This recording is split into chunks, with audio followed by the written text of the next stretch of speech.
The Western Union relay station at Laramie, Wyoming Territory, occupied a single-story timber building 40 feet from the rail line, close enough that the windows rattled every time a freight train passed. In the late autumn of 1874, the station logged an average of 230 messages per week, commodity prices, railroad schedules, land transfer notices, the ordinary traffic of a continent being reorganized. The operator on the night shift was a man named Calvin Prewitt, 26 years old, employed by Western Union for 4 years, and by all surviving accounts, a careful, methodical worker who made few errors and kept his logs in a hand so consistent it read almost like typeset print. On the night of November the 9th, 1874, Prewitt received a message that did not belong to the ordinary traffic. He copied it out in full, as his training required. He filed it in the station's outgoing relay log, as procedure demanded. Then he sat with it for several minutes before transmitting it onward, an unusual pause for a man whose logs show no other delay of more than 40 seconds across 4 years of recorded shifts. If you're finding this story compelling, hit the like button and subscribe, and drop a comment telling me where in the world you're watching from. It means a great deal to know who is paying attention. The message came from an operator in Rawlins, Wyoming, roughly 100 miles east along the same line. The sender's key signature belonged to a man named Arthur Goss, a relay operator who had worked the Rawlins station since 1871. What Goss transmitted that night was not a commercial dispatch. It was addressed to no company, no institution, no named individual. The header field, where a recipient's name and address would normally appear, contained only a number, 44. In Western Union's internal routing system of that period, 44 was not assigned to any registered subscriber. It was a maintenance code used exclusively for internal communications between station supervisors. Goss was not a station supervisor. He had no authorization to use that code. The content of the message, as Prewitt copied it, ran to 61 words. The relay log from the Laramie station was photographed in 1952 as part of a regional history project conducted by the University of Wyoming. The photograph survives in the university's archive, catalogued under a folder labeled Western Union Historical Records, Territorial Period. The entry for November the 9th is legible. The content of the Goss transmission is not. Someone, at some point between the night Prewitt copied it and the morning the log was next reviewed by a station supervisor, drew a single line of black ink across those 61 words. The rest of the page is intact. Only those words were struck. The line is not a correction mark. Western Union operators used a specific double-stroke notation for transmission errors.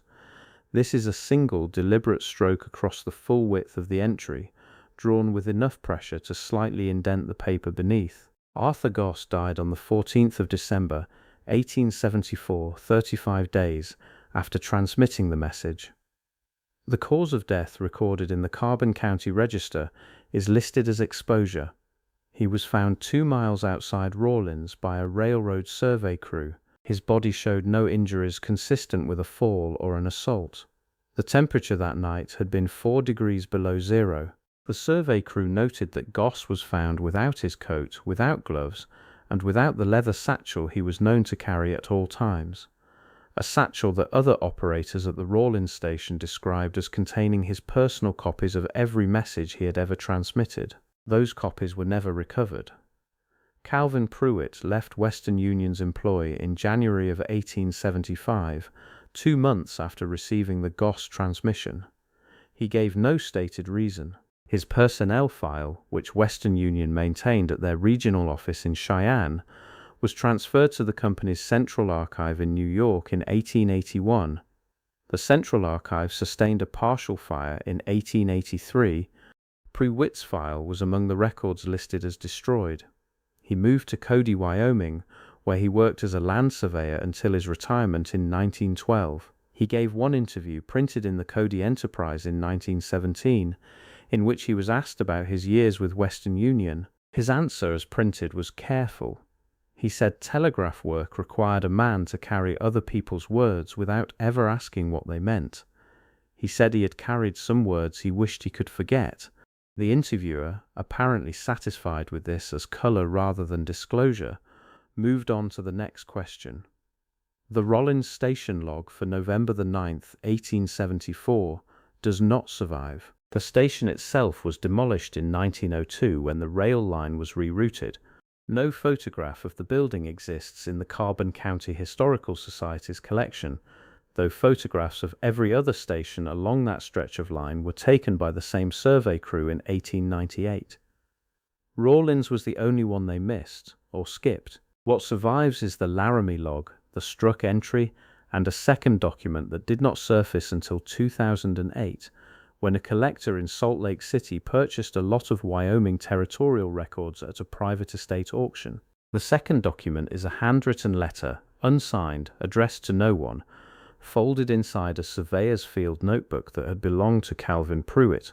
The notebook itself contains survey measurements, property boundary notations, and elevation readings from his years in Cody, the ordinary paperwork of a working man. The letter is written on a different paper, older, the ink slightly more faded than the entries surrounding it. A documents conservator at Brigham Young University, commissioned by the collector, estimated the letter was written between 1870 and 1880, consistent with the years Prewitt spent at the Laramie station. The letter is 11 sentences long. The first 8 describe, in plain and specific language, the contents of a rail freight car that arrived in Rawlins on the morning of November the 8th, 1874, the day before Goss transmitted his message. The car had come from the east, attached to a freight consist originating in Chicago.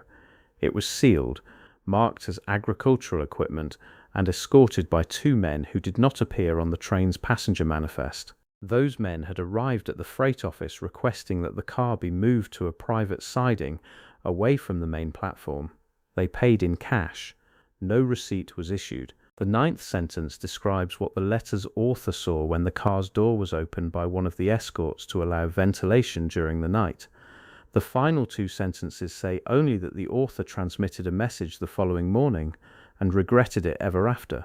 The freight car contained a man. That much the letter establishes without ambiguity. What requires more careful reading is the letter's description of that man's dimensions, recorded twice, once in the author's initial observation, once corrected upward after a second look taken with a lantern held closer to the door. The first estimate reads 7 feet and some inches. The corrected figure, written above it with a caret mark, reads 9 feet 2 inches. The letter's author notes that the man was seated, back against the car's interior wall, wrists bound with a length of industrial chain of the kind used to secure rail cargo.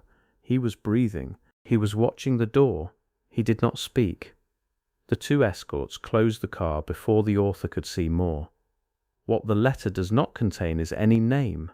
Not the author's, not the escorts, not the man inside the car.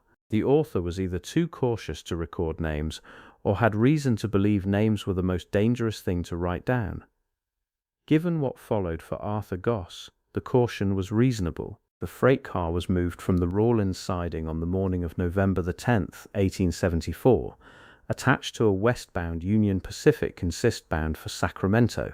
The Union Pacific's freight manifests for that consist, held at the railroad's historical archive in Omaha, list the car's contents as farm machinery and its destination as a private receiver in Sacramento. The receiver's name on the manifest is listed as the Pacific Agricultural Improvement Society, an organization incorporated in California in 1872. The Society's charter, filed with the California Secretary of State, describes its purpose as the study and promotion of advanced cultivation methods in the Western Territories. Its board of directors includes 3 names. 2 are unverifiable. No corresponding individuals appear in any California business, census, or professional record from that period. The 3rd name belongs to a man who was at the time a senior procurement officer for the Central Pacific Railroad. The society dissolved in 1876, 2 years after the freight car passed through Rawlins. Its dissolution filing lists no assets, no outstanding debts, and no forwarding address for correspondence. It left no public record of any agricultural work conducted during its 4 years of operation. If this investigation has your attention, subscribe and turn on notifications. There is more to uncover.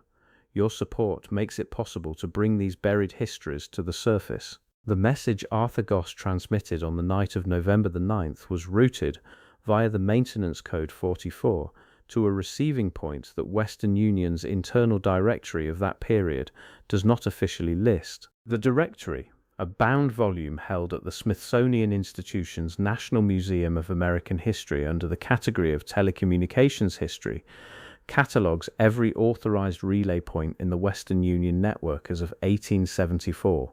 44 does not appear. But in the directories index, between entries 43 and 45, a page has been removed. The cut is clean, made with a blade rather than torn. The museum's catalogue entry for the directory makes no note of the missing page. The accession record, which should document the object's condition upon acquisition, describes it only as complete. The directory was donated to the Smithsonian in 1921 by the estate of a former Western Union executive. The executive's name was George Caldwell Marsh. He had joined Western Union in 1868 and retired as a vice president of operations in 1904. His private papers, also donated alongside the directory, run to 11 boxes and cover his entire career. Box 7, which his personal inventory describes as containing correspondence related to special routing protocols 1870 to 1875, is not present in the Smithsonian's holdings. The museum's intake record for the donation lists only 10 boxes received. Calvin Prewitt would have known none of this when he sat with the Goss transmission in front of him on the night of November the 9th. What he knew was that a message had arrived through a code he had no business receiving, from an operator who had no business sending it, addressed to a routing point that did not appear in any manual he had access to.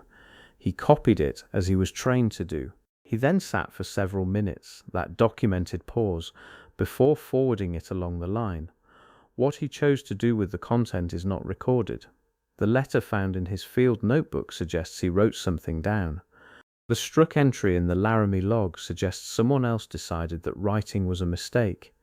3 other telegraph operators working the Wyoming Territorial network in November of 1874 left their posts within 6 months of that date. Their names appear in Western Union employment records held at the Wyoming State Archives.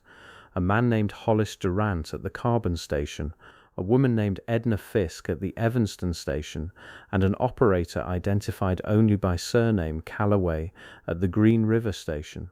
All 3 filed no formal resignation. Their employment simply stops appearing in payroll records. Durant's personnel file notes in a supervisor's hand that he was, quote, discharged for conduct unbecoming a company employee. No further detail is given. Fisk's file contains a single line, transferred.